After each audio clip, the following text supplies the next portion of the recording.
તો પોરબંદરના દરિયામાં કરંટ જોવા મળ્યો। સવારથી જ પોરબંદરમાં છૂટો છવાયો વરસાદ વરસી રહ્યો છે। બરોડા તથા ગીર વિસ્તારમાં પણ વાદળછાયું વાતાવરણ જોવા મળ્યું।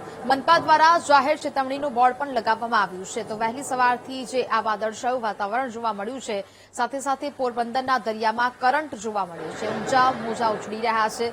સવારથી પોરબંદરમાં છૂટો છવાયો વરસાદ વરસી રહ્યો છે। બરોડા તથા ગીર વિસ્તારમાં પણ વાદળછાયું વાતાવરણ સર્જાયું છે।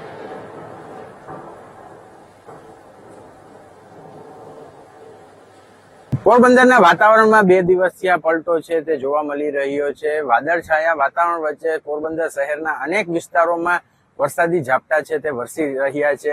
હાલ પોરબંદરના ચોપાટીમાં પણ દરિયામાં ક્યાંક ને ક્યાંક કરંટ છે તે જોવા મળી રહ્યો છે। તંત્ર દ્વારા બોટ છે તે પણ મારવામાં આવ્યો છે કે લોકોએ દરિયાની નજીક ન જવું તેવું તંત્ર દ્વારા બોટ છે તે મારવામાં આવ્યો છે। પોરબંદરના દરિયામાં પણ ભારે કરંટ છે તે જોવા મળી રહ્યો છે। હાલ માછીમારોને પણ દરિયામાં ન જવાની છે તે તંત્ર દ્વારા છે તે સૂચના આપવામાં આવી છે। પોરબંદરના જે દરિયો છે તેના મોજા છે તે પણ ઊંચા છે તે ઉછળી રહ્યા છે। હાલ તંત્ર દ્વારા તમામ જાતની તકેદારી રાખવા માટે સ્થાનિકોને જાણ કરવામાં આવેલી છે।